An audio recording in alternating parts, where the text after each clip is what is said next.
Okay, good afternoon, good evening, or good morning from wherever you're joining us from today in the world. My name's Sarah and I'm the Program and Event Manager at the Reactor in Sydney, Australia. Today we are joined by some great cloud advocates. We've got Sam and we've got some MVPs too to unpack the latest tech from Ignite and share what the future of modern work might look like. So without further ado, I'd like to introduce Sam Ronsky, who is the Regional Cloud Advocate for Microsoft. Sam has spent years building applications and tooling powered by containers. Hi, Sam. And we also have John Morehouse. So John is a Microsoft MVP focusing on Microsoft Data Platform and specializing in Microsoft SQL Server. And last but not least, we have Honor Suma. So Honor is a Microsoft MVP and CTO for Maytech, a premier Microsoft technology consulting firm in the area of DevOps, IT automation, cybersecurity, business productivity, and CRM. So just a quick reminder to everyone, we've just put that already into the comment section now. Sorry, I just believe I've put transcript going as well, so ignore that. I'll stop that recording in a moment. But just a reminder, this is a Teams meeting, so when you do join, to keep your mics and your cameras off, but do raise your hand or put a comment into the comment section if you have one. And between our three great hosts for today, they will be able to answer any question. And you'll see a check-in link as well with the event code 14749, where you'll find additional resources provided by the speakers for today. But for now, I'd like to hand the floor over to Sam to kick it off. So thank you to everyone, and over to you. Awesome. Thank you so much, Sarah. To kind of start off, today is kind of like a roundtable of different things that got announced at Ignite. So we can kind of talk about what was exciting for us and sort of point a few fingers and say, hey, check this out. I thought this was cool. Each of us, John, Honor, and myself, have all looked at different things, and I think we are all going to kind of quickly introduce them, but we're really looking to have this be like a roundtable question and answer sort of community thing. So we're really looking forward to any questions or anything like that. So feel free to raise your hand or drop a question in the chat, and we can get to that. But to start with, I want to talk about Azure Container Apps. This is a new thing that was just announced in the in preview at Ignite, and it sort of gives you a really nice way to use microservices in Azure without having to manage a full Kubernetes cluster. So I think that's one of the really nice things about it is previously, if you wanted microservices in your Kubernetes cluster, or if you wanted to run Kubernetes, you would need to scale up a bunch of nodes, figure out how big to make your node pools, and assign all of those. Azure Container Apps can scale all the way down to 0. So what that means is you could theoretically pay nothing if you have no demand.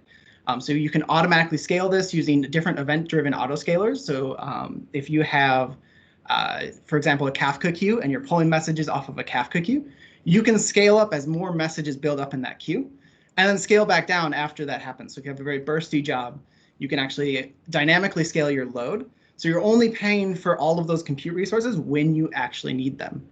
The other thing I wanted to say is has Dapper integration. So if you're trying to integrate with a bunch of different Dapper things, it's kind of nice. Dapper gives you it's short for the distributed application runtime. It's an inversion of control model on top of a bunch of different things. And so what this does is give you a way to abstract away your control layer or your data layer. So if you want to talk to different apps, you can do that through Dapper without having to know exactly what type of database you're talking to or where your message queue is located, and have Dapper figure that out for you.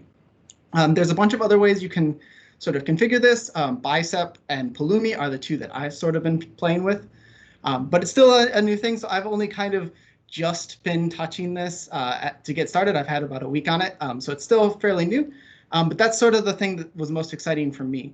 So I'll pass it over to John. Do you want to talk about what you thought was exciting? Sure, but I have a question first. Okay. What's Bicep? Bicep is Azure's customization infrastructure as code platform. Oh, okay. Something I'm still learning too. Same with Pulumi. I mentioned Pulumi as well.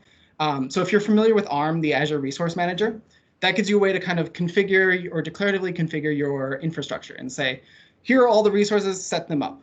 Bicep kind of sits in front of that and can convert code into ARM resources for you. Pulumi does the same thing. It's a third-party thing and allows you to do that in your native language. So if you want to write your application infrastructure in C# or JavaScript, you can do that, and then your Java code or C# code gets compiled into Azure infrastructure and spun up for you. So Bicep is its own language and is a little bit more concise. Pulumi does it in your native language, so it's useful for a whole bunch of different things. But highly recommend checking both of those out.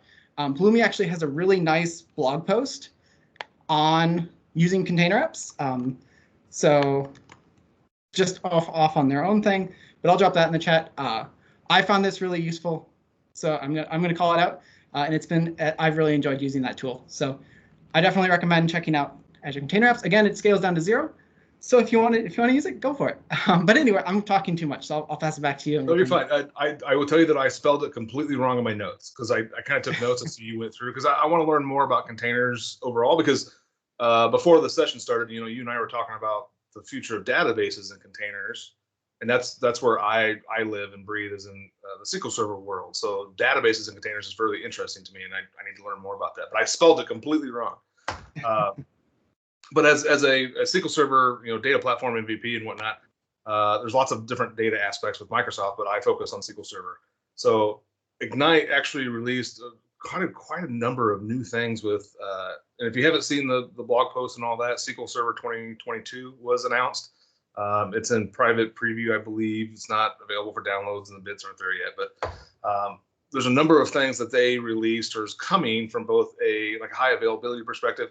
They actually are going to release the ability to do a seamless or a more seamless migration from on-premises to Azure SQL managed instance, which offers not only a migration path to the platform as a service, which I'm a huge fan of Azure's platform as a service as a really good solution for most of my clients, but it also offers a really good DR solution, right? So if clients or organizations are looking for a way to scale their DR, that's a really easy way to do it. So I'm super excited from an HA and DR perspective to see how that really works and how my clients can utilize that.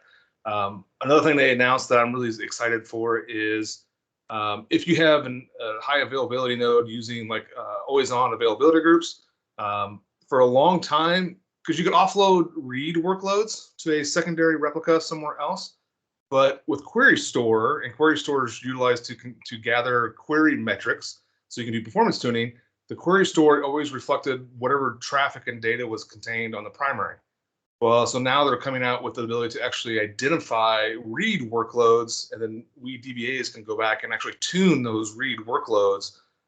Whereas before we were kind of stuck. We always had to just tune. We didn't have the metrics without doing some voodoo and some magic, basically, pixie dust, fairy dust, to actually understand what the read workloads were actually doing. I know there's some security stuff coming out with Azure SQL. I unfortunately wasn't able to actually get into that session to figure out what they were doing. I think they were doing something with managed identities. So I'm super excited to see. I'm a huge data security, who's got access to what.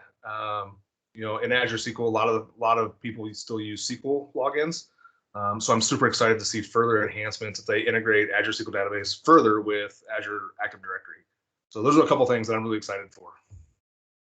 So I'll turn it over to Honor. Awesome. Thank you, everyone. I think kind of piggybacking off of what John and Sam said, that the announcements were really, really exciting, but some of it even was around rebranding. There's been so much confusion in the past around different products, what should I use for what, and how do these things come together? And a lot of times when you're looking at different Microsoft Azure technologies or different cloud technologies, you're always trying to piecemeal or figure out where they fit. And so this time around, from a security stack perspective, I think Microsoft did a really good job in kind of rebranding and restructuring and bringing things together. So for example, Azure Defender is now becoming Microsoft Defender for cloud. MCAS, which is Microsoft Cloud App Security, is now Microsoft Defender for cloud apps. So it almost kind of creates this layer across the board. Azure Sentinel is Microsoft Sentinel, and just kind of I saw a lot of like rebranding across the board, and then also integration as you do rebranding. So like, you know, like Microsoft Sentinel and Microsoft Defender with bidirectional detection and response was pretty big, right? And then also kind of like looking at like not just a single cloud solution, but a multi-cloud strategy or a hybrid cloud strategy by bringing in, you know, like multi-cloud support for AWS and GCP and things like that, which I thought were, you know, was really big, right? So it's a lot of times what happens is most customer environments, they're not necessarily just one cloud. And sometimes they do centralize on one cloud, but sometimes they have a hybrid slew or mix of different cloud platforms. Some apps are running natively, you know, in Azure, while others are running more in IaaS on AWS. And a lot of it can also be like predecessors too, like different CIOs and different transitions of different leadership roles. You know, they have different cloud platforms that are sitting across, you know, a multitude of things within an organization. So Microsoft kind of, you know, enforcing its, you know, like, you know, hybrid capability was just really awesome to see again, right? We're like, hey, we're going to make sure that we're going to meet you where you are. And also like the other thing that really popped out at me, like, and it excited me to see it, but I was like, wow, this is fantastic, was customers for the first time that I've ever seen started coming forward and started saying, hey, we know our environment wasn't secure and we actually got breached, and this is how we got breached. And this is how we actually fixed our environment using Microsoft technologies. Like, to me, I'm kind of like, okay, I see the announcements, I see all the fun stuff, I see the rebranding, I see like new bidirectional incident management, I see all the technical capabilities. But when you look at three things, right, you have people, process, and technology. Usually the technology announcements are really strong and everyone looks at them, but no one necessarily always looks at like, how does this relate to a real world customer scenario? Or how does this actually, you know, how do I put myself in this person's shoes?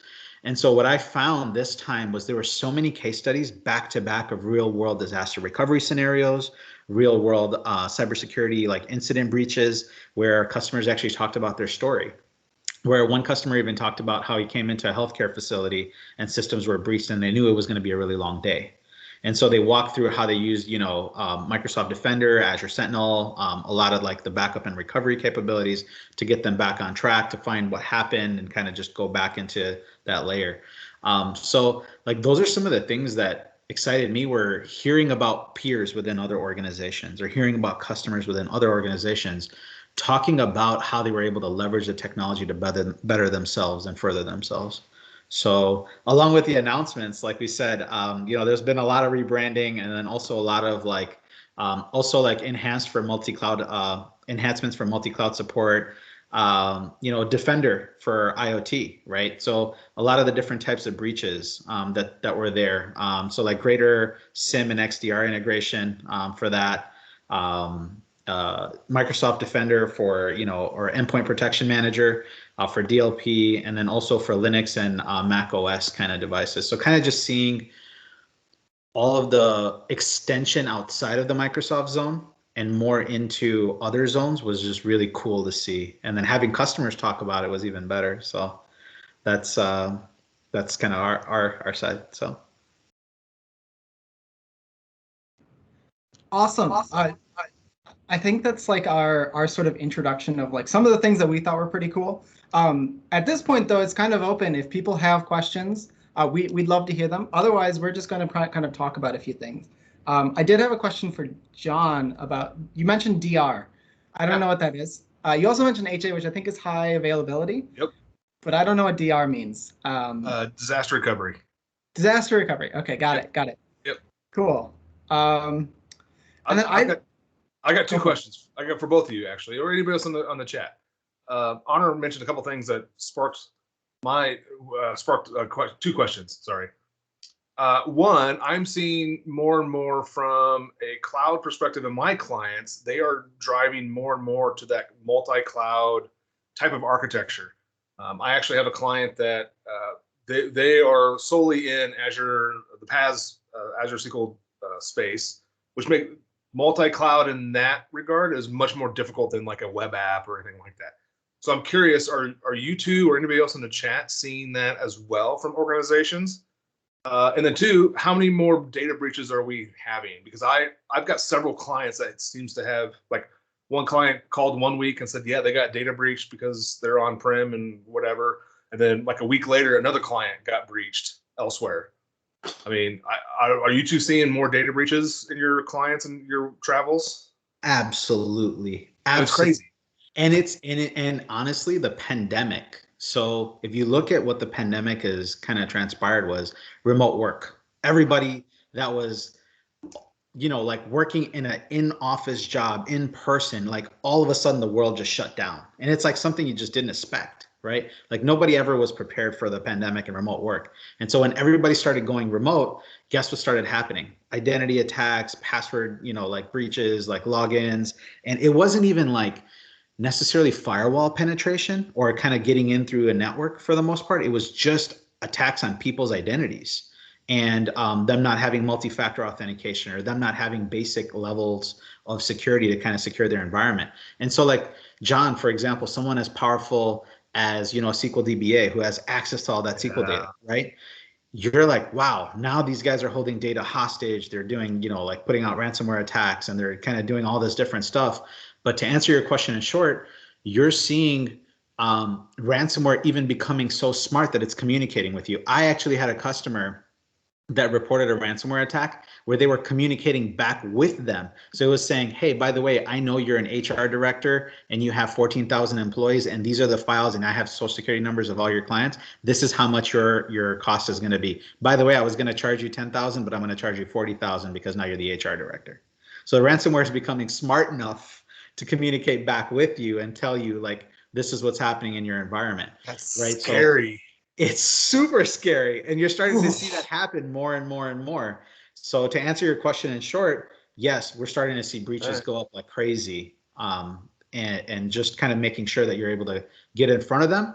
But then also, if you can't get in front of them, be able to recover and respond to them as fast as you can. Yeah. That's what, and I don't remember exactly, but I thought did they make any announcements on like Azure Site Recovery? Are they making any improvements on Azure Site Recovery? So what I was hoping for is them to say how Azure Site Recovery and Azure Backup integrate into the NIST framework. So like how you have NIST where you have like protect, detect, kind of respond, going through that whole process, right? When you're looking at the security announcements, they were really strong around reducing the complexity. So like Microsoft, everything was more Microsoft Defender for this or for that or for this. But then when you look at like Azure Site Recovery and Azure Backup, I was hoping that they would kind of add in a little bit more context as to how recovery and response would come in, or recovery would come in. As a matter of fact, one thing that I had was a customer that was actually in the session for recovery and response, and they were trying to tell their story about what happened. This was a large school district. They got hit so hard that about 80,000 of their desktop computers were completely encrypted. Their domain was encrypted. Everything was like done. And what they used, John, was the hacker went so far as to even go and delete their backups. So they had no backups. So they encrypted their backups, they encrypted their servers, their network was completely down on its knees. And this is all during COVID, right? Can you imagine the generational, like educational gap that would happen if those kids can't get back online? So this customer specifically used Azure Site Recovery in a 6-month-old snapshot that they had to bring their environment back to life and run it out of Azure. Like I was like, when I was watching it, I was like clapping, and my wife's like, "Why are you clapping? What's wrong with you?" She's, but the idea of it was you can use Microsoft Cloud technologies not just to detect, respond, to these types of incidents, detect, protect, and respond, but you can also use it to recover. So it was pretty cool to see like how people talked about that in the sessions and things like that. Yeah, we had a client that got hit. And we actually started to, and their on-premise backups were corrupted, right? So it's on a colo, it was on a NAS, whatever. But we actually moved now their SQL database backups anyways to Azure storage, right? So that adds another layer of security there that we can utilize the Azure infrastructure and security baked in to really keep their backups nice and safe. You know, whether it's a container host or whatever, Azure Site Recovery or whatever. And thankfully, we were able to get help get them back online. But all that scary stuff. Yeah. I got a question for you and Sam, John. Like, I just wanted to jump in really quickly because I actually know nothing about. Jump in. Like the site recovery stuff you're talking about. I'm curious, where would I get started if I wanted to learn more? Where would you point me? Where would you say go here and figure this stuff out and start learning? Because it's so far outside of what I'm familiar with. So. Honor, you want that one, or you want me to take it? Sure. I mean, I think we both can take it. I think if you go to Microsoft Ignite or ignite.microsoft.com, search in the sessions, you put in Azure Site Recovery or you put in Site Recovery or Azure Backup, you'll see there's actually one session in there that talks about real world scenarios and disaster recovery business continuity. And then there's also like a lot of things on Microsoft Learn, as kind of pointed out in the chat. There's just quite a bit that you can find from some of those scenarios, but absolutely. John, like where have you, where did you always kind of point your clients or staff? Was it more Microsoft like site and videos and articles, or how did you do it? In terms of like learning? Yeah. Yeah, so like, and actually there was a comment in the chat, and I apologize, I might mispronounce the name, Sarthik, suggested Microsoft Learn or Cloud9. I'm also a huge fan of Pluralsight. I've actually got some colleagues that have done SQL Server or data-related sessions on Pluralsight, so I'm a huge fan of Pluralsight. Yeah, that's always a good one.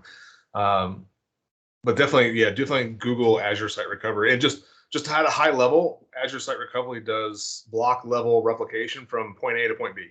Yeah. And so if you have a VM that's running SQL, well, even the SQL Server, I can put it on SQL Server and block level replicate the entire VM data and all to another region in Azure. One of the really cool, I actually have a client doing this with their SQL environment.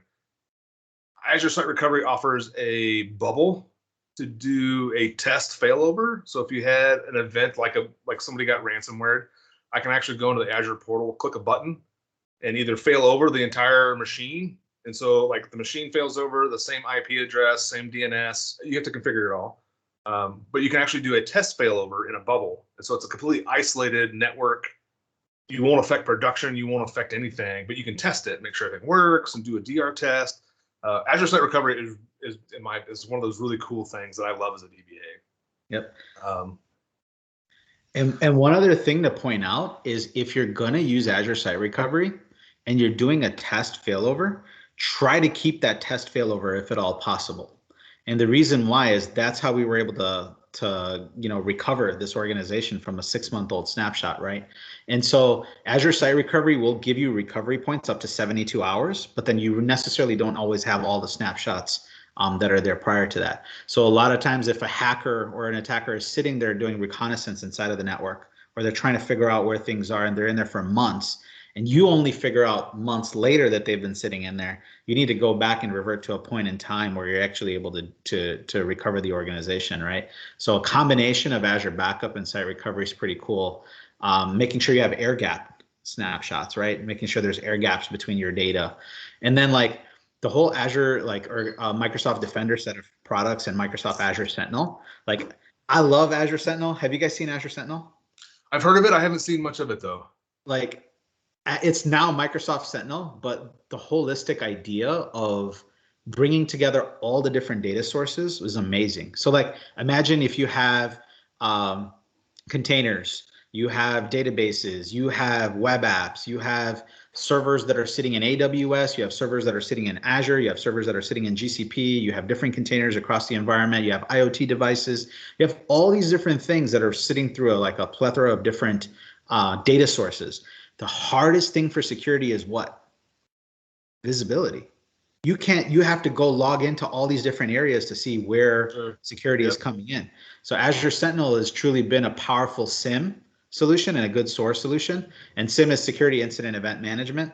And it's truly just like looking at some of the sessions at Microsoft Ignite around Azure or Microsoft Sentinel, excuse me, I keep calling it Azure Sentinel, have been very powerful, right? Where they talk through, how to collect all the data sources from your firewalls, from all the different cloud providers, of the different syslog forwarders that you have that are coming into that one centralized SIM repository, to really make your environment better and give you this holistic security posture for your organization. And that actually brings me to that question that I was going to ask you and Sam, John, was what was, when you're looking at like security for, databases, and then, Sam, for containers and things like that, what are some of the practices that you guys use for securing organizations for containers and then for databases and things like that?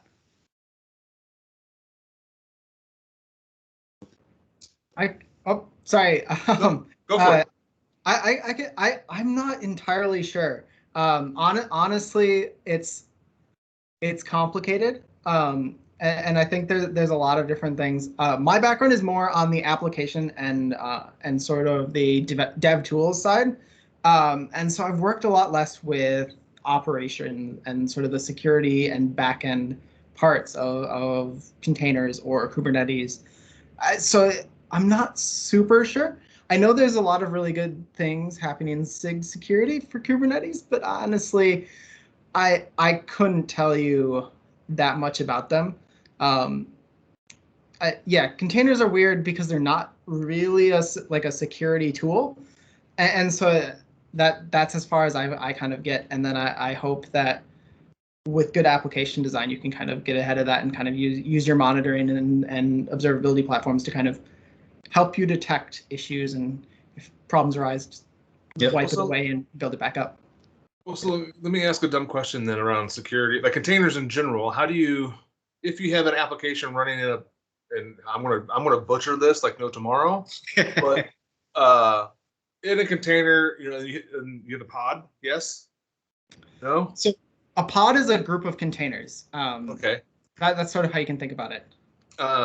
Where do you secure, like if you have an application running on a container in a pod, so a group of containers, where do you assign end user security? Is that done through the application, or do you have to go into each individual container or pod and do stuff and twist knobs and push buttons? So there's a bunch of different ways I've done security in applications. So for example, if you need to authenticate with a database, for example, so I work primarily with like microservices. So it's a lot of applications talking to databases, talking to other things, not necessarily like end users' computers or things that you might log into and kind of work on like server applications. So typically what ends up happening is you have some sort of secrets storage. Kubernetes comes with its own. I'm not sure that's what I would recommend using, because it's just base 64 encoded strings as far as that goes. But like you can use Azure Key Vault, for example, and integrate that directly into Kubernetes. And there's actually there's a way for it to provide, like you could request a key from Azure Key Vault in your Kubernetes application and actually just get that key created for you and available, so you can actually use that directly from your application. I think it just came out of beta. I'm still learning this, so I don't quite know. But it's something that I have on my plate of like, I need to look into this because this could be cool. So anyway, basically the idea is you inject secrets into your application and use that as a way to listen to like, yeah. And so, go ahead. Oh, sorry. Sarthik actually asked a question about Dapper. So whenever you are done. Oh, yeah, I think that's mostly summing up my thoughts. Honestly, the security questions, I get concerned because I feel like I don't know enough about them. But as far as Dapper is sort of its own. I again still learning, but Dapper is sort of its own thing. I think it's dapper.io if you want to learn more. It's a CNCF project, so it's outside of Microsoft, but there's a lot of Microsoft contributions to this. I believe it was originally created and then donated by Microsoft. I'd need to double check that. But Dapper is intended to provide an abstraction layer between your application and the rest of the environment. And so what this means is if you say, basically Dapper creates a sidecar container, which we were talking about pods, similar idea here. So you have two containers running side by side, and they're kind of in the same slice of your infrastructure. So the same network, same volume, things like that. And so they can communicate. And so what ends up happening is you have these services that can request things from Dapper instead of going directly to your server, for example. So if you want to write a message into Sql Server, for example, you might write a query and say, I want to write it into this specific table at this thing. Dapper can abstract a lot of that away from you and make it possible for you to actually say, I just need to store people, or I need to store items or inventory items or whatever. And have Dapper kind of figure out this is the table that you're actually meant to reference, and here's where that database is located, and it can kind of redirect that for you. Same thing with web requests. So a common one, there's actually a good GitHub project. Let me see if I can find it, but there's a good GitHub project built on container apps that is actually showing how to do multiple containers. Here it is. Awesome. So this is actually with Dapper and has everything, so perfect. But what this is doing is instead of calling out to the fully qualified domain name and just saying, go here, get information about this website, you actually use just a local host request to Dapper, and Dapper says, this is where this service is located, and goes out and finds it for you. And so that can actually, I don't see any reason why it couldn't be on some other cloud or anything like that. But in this case, it's just two things running in container apps, and Dapper figures out how to do the bridging between them so you can actually communicate between two different services. I hope that answers the question. Cool. Some of this technology just blows my mind. Like, how do they come up with this stuff, and how do they make it work? There is so much. The CNCF landscape is very large, and I definitely do not know all of it. And it keeps growing larger and larger. Very cool. There's lots of different technologies. Container apps integrated a few different ones, but there are so many others out there if you're interested. And probably if you're interested in like the security question, you want to learn how do I do security in Kubernetes. I think Falco might be a project that would be interesting to look into. It's not something that I know anything about. I've read like a tweet about it. So, but there's that. There's a whole section on security things that you can look at in Kubernetes to kind of start figuring out more and more about this and learning more about all this cool container stuff. So. Yeah. What's actually really cool is they had a lot of integrated announcements for security around like AKS and even EKS, right? So kind of like bringing them together for, just a holistic security posture. So if you're running across both, Azure Kubernetes service and then, AWS's EKS Kubernetes service, like you're just able to get a holistic view and posture. And I think that's where I was kind of leading to when I asked the question is like, what are some of the ways? And truth be told, there's so much innovation happening like every 2 weeks or like every week that it's so hard to keep up with every new announcement that comes out, right? So like the power of Ignite has been like, hey, one center plane or one large set of announcements that you can see and read through. And I think the book, the book of like Ignite announcements is pretty cool to read through as well. Like, wow, these are all the new things that came out that we can kind of, like hang our hat on or try out, as a part of a solution. So another security, we're talking about security, but another thing I just thought of that I didn't mention earlier was in 2019, they actually released Azure SQL Database Ledger tables. So around security, it's basically they brought blockchain into a database, right? And so they can, using cryptography, we can actually confirm the data to make sure that it hasn't been tampered with. Right. And so now with 2022 coming out, they're actually going to put that on premises using immutable Azure Blob storage. So the journal is actually kept in a secure location. You can't touch it. You can't play with it. You can't change it, from a security standpoint. So I'm super excited to see that go out. I don't have any, I can totally see some clients that are in the financial or healthcare industry that want to secure their data and for audit purposes, use that type of blockchain technology. I'm super excited to actually get a client that actually wants to do that, just in part so I can go play around with it and get paid to do it. I'm super excited for that. Awesome. Are there any other questions that people have? I've tried to keep an eye on the chat, but really what we're trying to do is kind of open this up for people. We mentioned, I think John mentioned, like, it's hard with all the technology and things that are going on to keep track of everything. Even with Ignite, the book of news was huge. Like, there is so many things that got announced or updated or changed or just like cool things that are happening. So we're kind of trying to drill down and find cool things and be like, hey, take a look at this. So if people have questions, that can help drive the conversation, and we can hopefully find some fun things to talk about and go from there. Otherwise, we can talk about other container things. I know, John, you had questions about containers, so we can definitely talk about those. There's a bunch of cool things with container apps, but go ahead. I find containers just fascinating to, like, before the session, I was telling Sam that I've got a client that they had an outage and they rebuilt their entire container swarm basically in like 15 minutes. Like, moved all the production apps over to the new containers and everything. It was totally seamless and glorious. Like, it was fabulous to watch. So I find containers really, really intriguing, and I know nothing about them or very little. So I would learn anything you want to teach about containers. Awesome. As far as zero trust, I'm not sure I'm able to say too much about that. It's not really something that I know too much about. I'm still learning a lot of this, and especially like I'm still kind of picking up Azure again after kind of moving to Microsoft. I've been here, I think, 4 or 5 months at this point, and so I've been kind of learning Azure and kind of trying to run and find as many cool things as I can.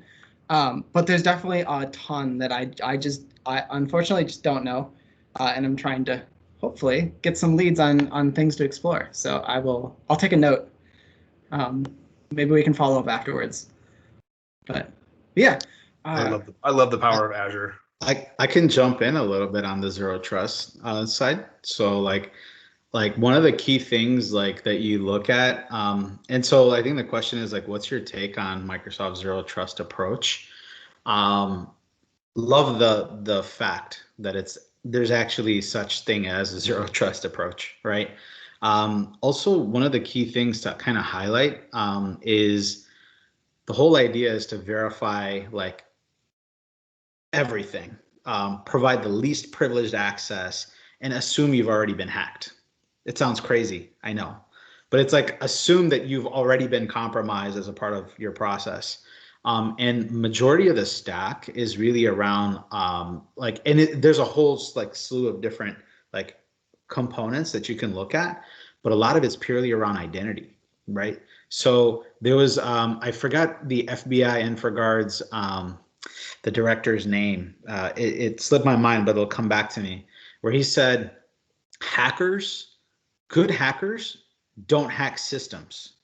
Good hackers hack people.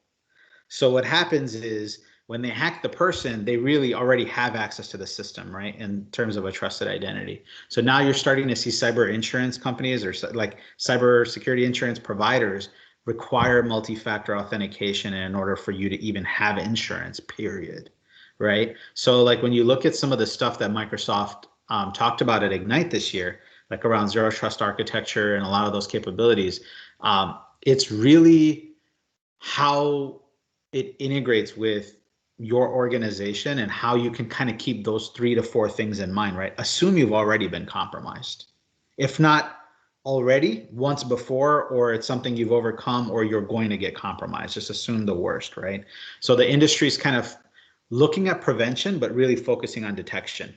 If you think of it, right? It's kind of like, it's like the worst thing to tell like someone is like, just assume like the worst has already happened. But that's kind of where the idea is go into that process, right? The other aspect of it is make sure your identity plane, which is where 99% of the attacks happen, is very strongly secured and managed and configured, right? If that saying is true, which is, good hackers don't hack systems, they hack people, then any access layer that people have access to, that's kind of what gets breached off, right? And even if you look at like most of the attacks, they really happen at an identity level. So like I would kind of say that. I think the other half of the question was, where do you see it fit in for SACE? And I think from a Gartner perspective, designing for that, and then also kind of looking at it from a architecture perspective, there's a lot of different frameworks. So like you can use, cloud security frameworks, you can use NIST, you can use COVID, you can use, CIS 20 and things like that, and then SACE as well. But like the whole idea behind it is when you pick a framework, and this is just my humble opinion on it, is if you pick a framework, stick to it and then go end to end with the framework. So if you're picking NIST, that's fine. Make sure that you're adopting that platform. So when you go to your cyber insurance provider, and God forbid, if there ever is a breach, that you're actually able to speak to like, hey, this is what we adopted in terms of a framework. This is how we secured our environment. This is how we're doing, detection, protection, response, recovery, like all those different things, right? Or if you're doing CIS 20 controls, like make sure that you have those controls purely locked down. Like, hey, this is what we're doing for endpoint security. Here's what we're doing for network security. Here's what we're doing for identity security. Here's what we're doing for data security, so on and so forth, right? So kind of answering your question in short is the take on it is there. From a zero trust, perspective, I completely agree with the idea. But I think what would be valuable is, and I'm hoping, for more future Ignite sessions to have this, but how the framework, the process integrates with the tools. And so how to use the tools around the process to be holistic. And so Microsoft's done a really good job of kind of consolidating in these Ignite announcements, right? These Ignite sessions that happened last week, they were just like, okay, we're consolidating these names. We're trying to make it simpler for you to remember, so you don't have to remember all these different things. But I would almost kind of say the idea behind it is it can be expanded a little bit more, if that makes sense. So to answer your question, I love the idea of zero trust and going through the full zero trust model and architecture, but there are other areas outside of that model that also need to be taken into account and be incorporated within the larger strategy. So does that answer your question? I have one additional question. What is SACE? SASE? It's not an acronym I'm familiar with. There's so many acronyms now. I get lost pretty quickly with them. So I'm curious, what does that acronym mean? So Secure access. yeah. And so if you're looking at it, like I think it's more of like a framework driven model as well. And then also kind of holistically, like looking at different things, right? Sarthik, what's your, I'm sorry if I'm not pronouncing your name correctly, like what's your take on it? And I know you asked us our take on it, but like what's your take on the approach and how you see it fit in? Well, I like the fact that they're thinking about it, and you'd share this all around Ignite, right? Zero trust as an approach, people usually take zero trust as something as perimeter security. They would block access, do least privilege, implement some sort of really granularly implemented PIM or PAM or privileged identity management, but that's not really zero trust. It's an approach. It's everything, taking into account. On the one side, there's your identity. Could be anything. Your machine identities, your user identities, your application identities, and on the other end is the data. And how do you secure the communication between it as zero trust? I love the fact that Microsoft is taking a stand on this and trying to evolve, but I'm not sure where all this fits in. If you look at Gartner, they would say SASE is zero trust, right? And I've worked with a lot of SASE vendors, Fortinet, Zscaler, AppGate, and all kinds of vendors. It's a approach. I wouldn't necessarily say it's the right approach. I'm not sure what the right approach is, but yeah, as you said, I'm happy that Microsoft is taking a stand.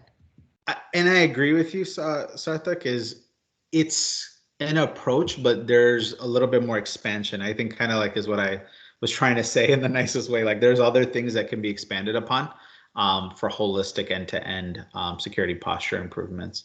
And I think that's where you'll start to see, more and more like areas that they're developing because they're ingraining. Like I don't know if you saw Satya's keynote, but his one of his biggest things was like, hey, we're ingraining security into everything. It's no longer an afterthought. It's actually being integrated into every process, right?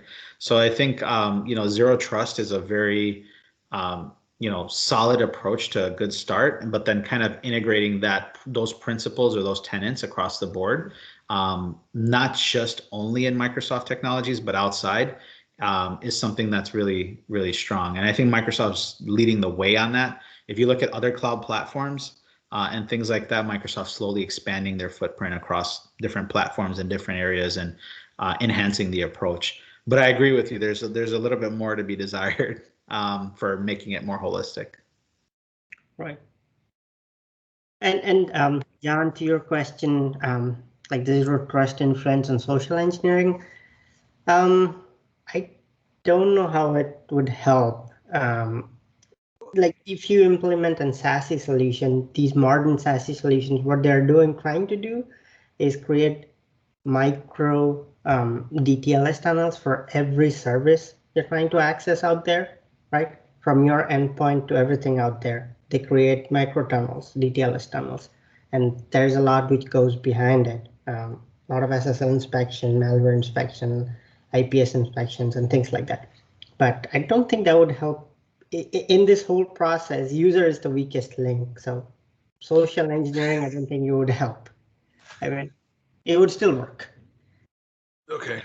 And the thought I had was about that was I used to work for an organization. They used to do perimeter testing, right? And we were a financial organization. We actually had like pretty good security, like both IT and on-premise security. Locked doors, badges, all that stuff. And we hired somebody to come do. My boss was the CSO, so I kind of knew I didn't know this was happening, but they actually got domain admin password. They actually came in and sat in one of our conference rooms in a busy area for 8 hours. So they got into the doors, had badges that matched all this. Really, really creepy to know that these outsiders were in our facility, and they actually went and plugged into a printer. And that's how they got access, if I remember right. Yeah. And they do those like red team, blue team exercises. It was wicked. Yeah. It was crazy how they totally low-jacked us completely and they drank our soda from the pop machine. From the pop machine. From the pop machine. Well, they had coolers, right? So the company and the employer actually provided pop coolers throughout. Microsoft does that too. And they would go out and they actually bought food from the fruit vendor for lunch and drank our soda and sat in the door was wide open. Like the conference door was wide open. It's not like they were trying to hide it. Nobody challenged them and they completely low-jacked us entirely. Yep. Just kind of like out of curiosity, what are some of so when you're looking at like innovations, right? And John and Sam, like in your areas, and I know I apologize, like I started going down the security realm and I got really excited and like the whole session turned around security. That's right. For that. But like, what are some of the things in your areas? Like, like you're working with a lot of containers, Kubernetes, you're working with SQL databases, and you're looking at like all these different things that people are doing. What are some of the things that you find like outside of security? I know I completely like hijacked that part of it, but like, what are some of the things that you're seeing from the Ignite announcements that you're going to see get adopted like over the next year that are very powerful, just purely from an adoption perspective in your areas? One thing that I think that will, for at least from a database perspective, that I think is going to, one of the things that they announced was right now, if you have SQL Server on-premise, SQL Server anywhere pretty much, from SQL Server 2014 and higher, I think, don't hold me to that, but I can back up to Azure Storage. right? So I don't have to back up to that local NAS box within my local environment anymore. I can actually back up to an endpoint to Azure storage, secure it, it's encrypted. I can then move it off somewhere, geo-replicate it somewhere else. But they announced that they're actually going to change that functionality to back up to a AWS S3 compatible bucket, right? So I've got a number of clients that are still on AWS. They chose that cloud provider, which is fine, right? AWS has its pros and cons, just like Azure does. But that I think is going to really open the doors for organizations that want to do SQL but use S3 bucket as a target for backups. So I see my AWS clients moving to 2022 just for that feature, because like right now I've got a client in AWS that we have to hassle with drives under VMs because we can't back up to URL right now with their SQL Server environment. So that is a huge feature that I think will be adopted pretty quickly. That's awesome. Yeah, that's actually a really big thing for us. Like we were all like, yes, celebrating, popping the champagne. Yeah, that's right. Yeah, I'm that weird DBA, right? I'm the nerd too. But yeah, that was a huge. Like we heard that and was like, oh yeah, that's yep. And my colleagues and I were like, yeah, we need to call that client because we need to get them on the preview and get them going to 2022, so we can start backing up directly to S3 storage. Isn't it amazing, like the integrations that Microsoft's doing? It's no longer just only innovation from Microsoft, but it's innovation for everybody, like all the platforms. And it's almost kind of becoming that centralized plane, if you will, for all clouds. It's like, it's almost kind of like, you remember where Microsoft used to say, like, bring your own server, or bring your own environment or your own device or whatever it was, now they're saying, like, bring your own cloud. We'll integrate with everybody. And we'll kind of be that holistic end-to-end management provider, which I thought from this Ignite's announcements, I was like, wow, this is really cool. Like I love, and they've been doing integrations, but they just really enforced it this time. Like, hey, we're all in on a multi-cloud strategy. So it's kind of cool to see that.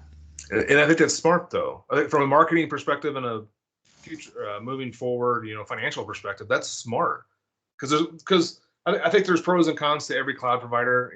Some are going to say, I always equate it to like, I drive a Ford, you drive a Chevy. They're both vehicles. You might have a preference one way or another. They serve your needs. But doing that multi-cloud strategy and facilitating that and those integrations, I think is hugely smart from Microsoft's perspective. I really do. Why wouldn't you? That's awesome. Sam, like, what do you think? What are some of the features you think that are going to be adopted, or the releases? So for me, I was really, like, I mentioned container apps at the start, and I think the reason it caught my eye is because of the potential I think it has. I don't know how many, like, Kubernetes is this really hot thing that everybody kind of seems to talk about. It's also this really expensive thing. And so like, it's not just setting up your VMs and spending hundreds of dollars to run Hello World, but it's also like, how do you actually do all of this? How do you operate this massive infrastructure? Because you're not just spinning up nodes, you're not just spinning up like your container, you're spinning up an entire platform. And that's a lot of work. And so the cool thing that I saw with container apps was it gets rid of that, right?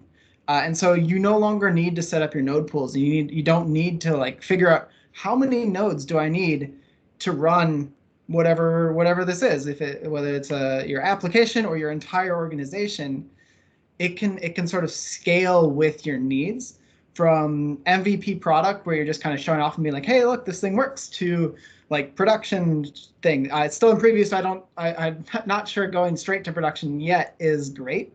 But I'm really excited for where this can grow, because it gets rid of a lot of the complication of operating a Kubernetes cluster, which is one of the most costly and cool things that I think it does, because it doesn't really. You definitely lose some of the complete Kubernetes experience of being able to install custom resources and things like that. But I'm not sure that many people need that kind of freedom for most of these things. I think just being able to run your application and say, talk to this server and put my data here, I think that's a use case that a lot of people really want. At least that's the use case that I find myself asking for a lot.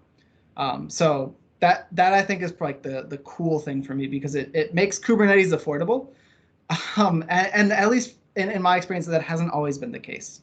Unless you're a big organization that can afford a platform team and a whole bunch of like engineers to actually know how this stuff works, it's just really hard. And this seems like it's a really nice way to sort of simplify that. So that was my, I guess, cool thing. That was what I was kind of noticing the entire time. Quickly, we do only have 5 minutes, so I'd like to get any extra questions. I don't think I've seen any, but I did want to bring up and the whole security topic, because we've talked about that a bunch. But one thing that didn't come up was supply chain attacks in security. And I think that's something that's actually kind of cool. And there was some mention of this. I have a note to look into that, but there's some integration with GitHub and Azure Active Directory that I haven't unfortunately had the time to go and look into. But I think that's when we're talking about like containers and things, I think that's one of the big things, because you can inject malicious code or whatever into the CI pipeline or into some library that your application depends on, and just pulls off of GitHub. And figuring out how to identify. SolarWinds attack. Yeah, I was just thinking attack. SolarWinds was like a huge one, just like that. Oh yeah, that's exactly what happened. That's SolarWinds to a T. Yeah. Right, and I think, like, at least for me, I depend on GitHub Actions and a lot of public projects for a lot of things. And so figuring out how to run those effectively is something that I think I'm looking into a lot as well. And there were some announcements. Again, I haven't quite gotten too far into them.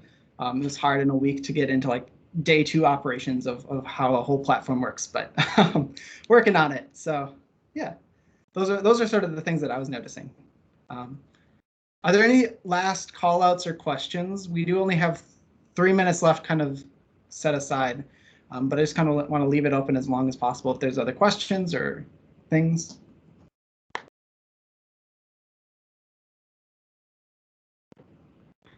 No. Okay, cool. Give people a little bit of time to type or raise their hand. Raising your hand, and then we'll at least know to hold off a little bit.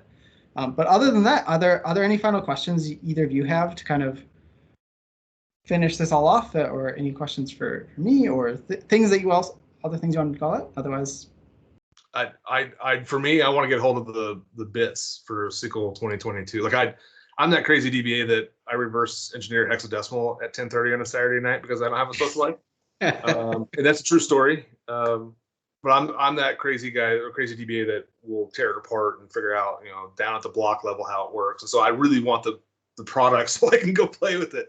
That's what I'm waiting for. I'm chomping at the bit to get it. Yeah. Awesome.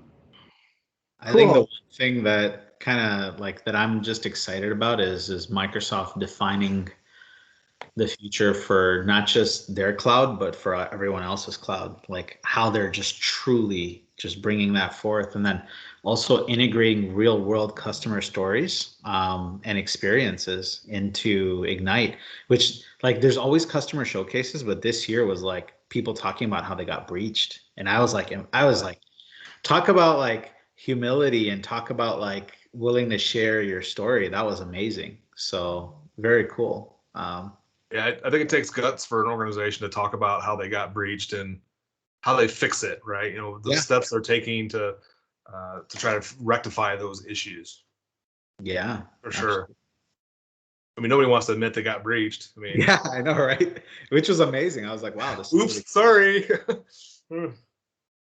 But truth is like it happens a lot, but nobody talks about it, and this is kind of people talking about it. So it's very impressive and cool to see, and I think thank you guys, for imparting your knowledge. It was pretty cool to see like the container announcements, and I was like, now I'm like gonna go read up on it, and then even for like the database stuff, I'm like, I gotta go look a little bit more outside of my bubble and my area. So I think talking to you guys really helped kind of inspire me to go and do more research on other areas. I agree. Totally agree.